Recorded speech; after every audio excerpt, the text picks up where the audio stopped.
Bienvenidos y bienvenidas a este canal de Hablemos de lo que no existe, que se llama Hablemos de lo que no existe Clips, en los que te vamos a mostrar historias de terror que son icónicas del canal. Este es un canal oficial y yo sé que lo que vas a escuchar aquí te va a gustar, o sea, te va a aterrar. Cuando inicié este proyecto de Hablemos de lo que no existe, ya había varios canales de terror y yo era un gran consumidor de canales de terror. A mí el tema de lo paranormal y el tema de las historias de misterio, de terror y todo lo inexplicable me encanta. Pero cuando lo inicié, jamás hubiera creído que este canal iba a tener una temporada tan larga que tratara solo de historias de la audiencia, solo de historias que ustedes me mandaban. Al inicio tuve la falsa idea que con mis historias iba a ser más que suficiente, porque uno al principio no dimensiona cuánto va a crecer un proyecto y cuántos episodios se van a tener. Pero fue por ahí, del episodio como 20, que me di cuenta que en las historias de la audiencia había una riqueza tremenda. Había historias tan oscuras y vivencias tan extrañas que a mí me ponían los pelos de punta, pero también, y esto va a ser como una parte de mi confesión, me fascinaban. ¿Por qué? Primero porque no lo estoy viviendo.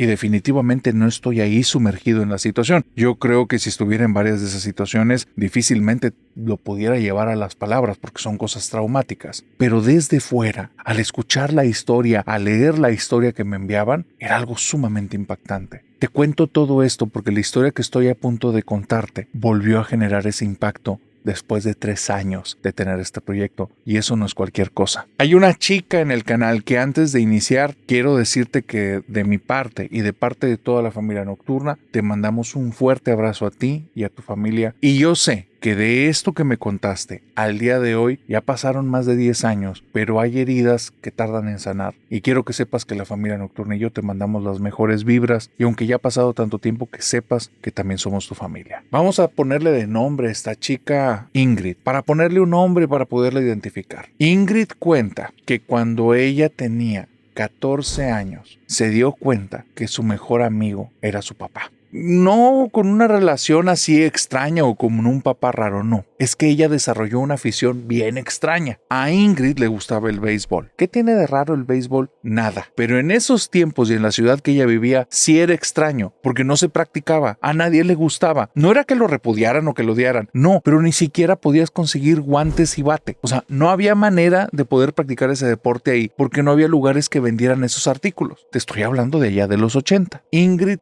se movió y consiguió por medio de una revista, que sabrá Dios de dónde la sacó, que mandando una carta y cierto giro postal le podían enviar las cosas a su casa. Pero ¿sabes cuál es el problema? Estás en una ciudadcita, en un pueblito, en el que no hay liga pequeña, no hay ningún equipo de béisbol, nadie lo practica y a nadie le interesa. Y ahí es donde encontró a su papá como su mejor amigo. Su papá, aunque era un fanático, un hincha del fútbol soccer, él tuvo que empezar a aprender a aventar la pelota de béisbol. Compró otro guante, otro kit como el que había comprado su hija para ponerse a practicar con ella. Y de repente veías al pobre hombre ahí en las noches viendo partidos para aprenderse los nombres, para aprender jugadas, para aprender las reglas, porque él verdaderamente quería pasar tiempo de calidad con su hija. La veía tan entusiasmada y tan solita que no la quería dejar ahí sola. Así es que ahora, cada vez que había un partido de béisbol, él llegaba con su gorra y con su guante puesto, aunque no lo fuera a utilizar ahí para nada, para que su hija se sintiera acompañada. Un tipazo. Y ella recuerda que justo a sus 14 años, cuando ya está rumbo a los 15, un día tiene sus primeros cólicos. A ese tiempo le llegó la regla, pero le llegaron tan fuertes los cólicos que no pudo ir a la escuela. Dice que sentía unos dolores terribles, la doblaban, la tenían casi llorando y se quedó en casa. Lamentablemente en la casa había estado como un tiempo de cierta disputa con su mamá. Su mamá se había puesto muy celosa con el trato que tenía ahora su papá con ella. No un celo enfermizo, pero sí le molestaba que descuidaba algunas cosas del hogar por estar aprendiendo cosas del deporte y por querer estar practicando con su hija y viendo los juegos de béisbol que en ocasiones eran larguísimos. Así es que digamos que hija y mamá no tenían la mejor relación en ese momento. Cuando Ingrid dijo que se iba a quedar porque se sentía tan mal del estómago, su mamá le dijo: mijita, no, tú tienes que ir a estudiar. Y cuando el papá la defendió, puso a su mamá, pero no, hombre, como hormiga pisada, como energúmena, se encolerizó tanto que se salió de la casa. Su papá tenía un puesto operativo que le permitía llegar un poquito tarde al trabajo, pero no tan tarde porque su puesto era muy importante. Y ese día en la planta iban a traer nuevos productos que iban a requerir intervenir para unos nuevos procesos, cosas internas de la fábrica, cosas que Ingrid nunca entendió. Su papá, después del pleito con mamá, también se tiene que ir. Mamá no está en la casa, papá se tiene que ir y se fue bastante rápido. Ingrid se queda ahí. Está intentando quedarse dormida, pero no puede. No puede, son un chorro los dolores, son un montón los dolores. Así es que ahí está retorciéndose la pobre en la cama. Quién sabe cuánto tiempo pasó, pero de repente la casa comienza a tener un aroma muy específico. Un aroma que ella detecta y la pone en alarma. Humo, huele a humo. Huele que algo se está quemando, pero se está quemando en serio. Así es que se levanta, aún cuando trae los dolores que ni con eso se detienen, se va saliendo de la habitación y donde llega justo al pasillo voltea a la entrada y ve parado ahí en la puerta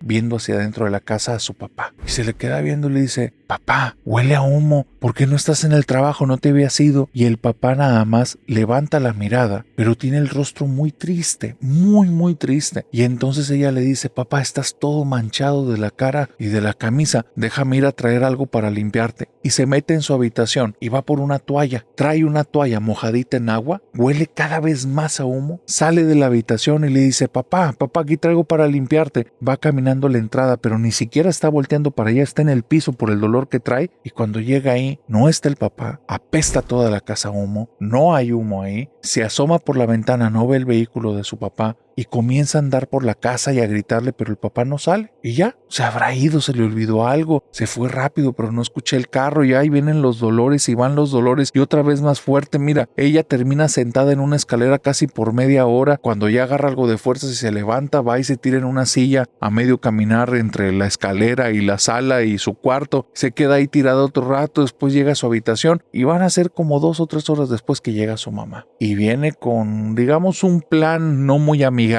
va a estar como de armas tomar, y cuando llega y le dice: Ingrid, ven para acá, necesito hablar contigo, y ella se levanta y le dice: oye mamá, vino papá. Y entonces la mamá le dice: de eso te quiero hablar, ven para acá. Y donde le dice eso, Ingrid nada más está como que en medio de un retortijón, suena el teléfono, la mamá contesta, Ingrid va saliendo de la habitación y cuando sale ve que la mamá está pálida, cuelga el teléfono y Ingrid le pregunta: mamá, ¿qué pasa? ¿Está todo bien? Se le queda viendo su mamá, agarra el teléfono, marca por teléfono con su hermana y nada más le dice: por favor, vente a cuidar a la niña, por favor. Y escucha que del otro lado hay una vocecita que está hablando y dice: no puedo decir nada, por favor vente a cuidar a la niña. Cuelga el teléfono y le dice: hijita, te vas a tener que quedar aquí en la casa, ahorita viene tu tía, no me esperes para dormir. Y entonces Ingrid le dice: mamá, todo bien, te ves mal, tú espera a tu tía, quédate aquí. Y la mamá se arranca. Van a ser 3 días después que se entere Ingrid que su papá, una vez que se había ido, cuando llegó a la empresa, media hora después, hubo una explosión. El señor se pudo haber salvado, pero como varios de sus trabajadores quedaron atrapados en el fuego y no había una plantilla de bomberos cercana, él mismo se envolvió y se metió a rescatarlos. Alcanzó a rescatar 2. En el tercero se intoxicó tanto que quedó adentro y fueron los vapores tóxicos lo que lo terminaron matando. Fue una situación muy dura,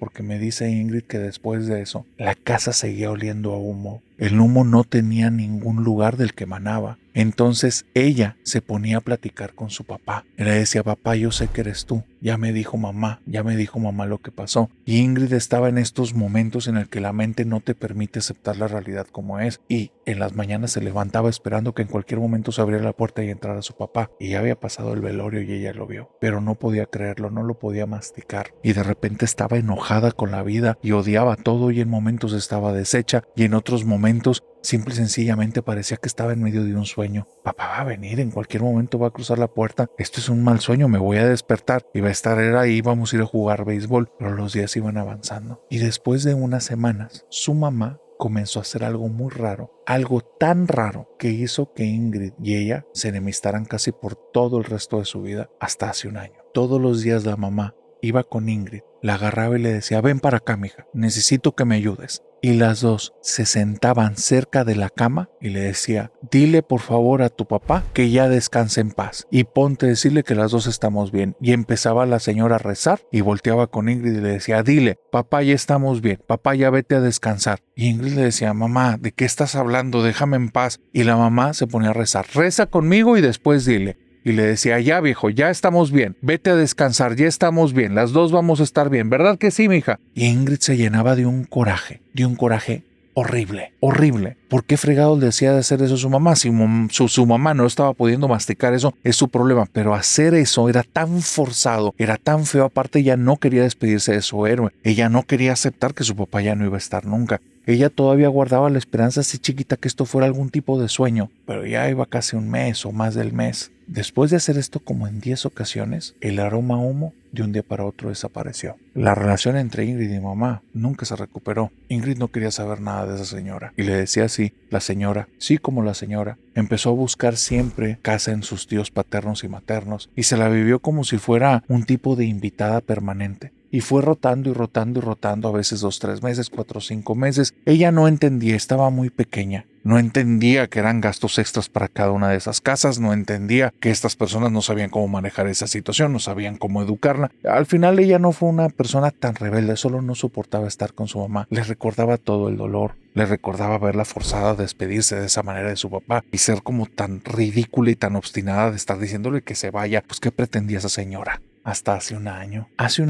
Resulta que conoció un podcast y en el podcast muchas personas enviaban sus vivencias y en esas vivencias tan extrañas, cierto narrador les comentaba que fueran a preguntar en sus entornos a ver si alguien había vivido algo y cuando fue a preguntarle a su mamá si había alguna historia de terror, su mamá rompió en llanto y se puso a llorar. Le contó que justo en esos tiempos, después de que había fallecido el papá, vivió la peor de sus pesadillas. En la casa no solo olía a humo, decía que en las noches, en su habitación, le tocaban la puerta del baño y escuchaba la voz de su esposo que le pedía ayuda. En muchas ocasiones intentaba hablar con él y en sus sueños nada más lo veía quemándose vivo. Una situación que ni siquiera fue real porque él no murió quemado, murió intoxicado, pero en sus sueños la atormentaban. Lo peor era que cuando en los sueños tuvo alguna vez algo de lucidez e increpaba, iba con esa alucinación y le decía, pero es que tú no moriste así. Esta cosa cambiaba su rostro y le sonreía y empezaba a reírse. Y le decía, sí, pero esto te duele más. Y se despertaba en medio del llanto, en medio de una sensación horrible en el cuerpo, de una sensación de como un vacío tremendo. Después, la cama se empezaba a hundir. Hubo muchas ocasiones que esta mujer ni siquiera quería dormir en su habitación. Ingrid ni se dio cuenta, pero su mamá a veces dormía en el sillón de abajo, con la tele prendida, pero era porque le daba miedo. Llegaba del trabajo, entraba en su habitación y la cama estaba hundida. Había algunas ocasiones que estando en la cama, escuchaba la voz de su esposo hablándole al oído diciéndole, ya no te quiero, me abandonaste. Y eso era como clavarle una daga en el corazón. La señora estaba sufriendo y no lo podía soportar más. Comenzó a preguntar a personas qué podía hacer y fue su hermana la que le dijo, pues dile a tu viejo que ya los deje, dile a tu viejo que van a estar bien. No terminaba de entender que lo que se estaba presentando en esa casa probablemente no era el espíritu del Señor, sino algo que se estaba aventajando de la tragedia. Ingrid me cuenta que después de que dejó de olerse al humo y todo eso, fue la enemistad con su mamá. Su mamá estaba tan rota que no supo cómo acercarse a su hija. Ahora, muchísimos años después, décadas después, cuando escuchó esa historia, Ingrid le pidió perdón. No sabía lo que su mamá había vivido, pero cuando regresó a su casa, dice que la luz de la entrada estaba prendida y adentro había una sombra enorme. Ni siquiera pudo entrar a dormir ahí.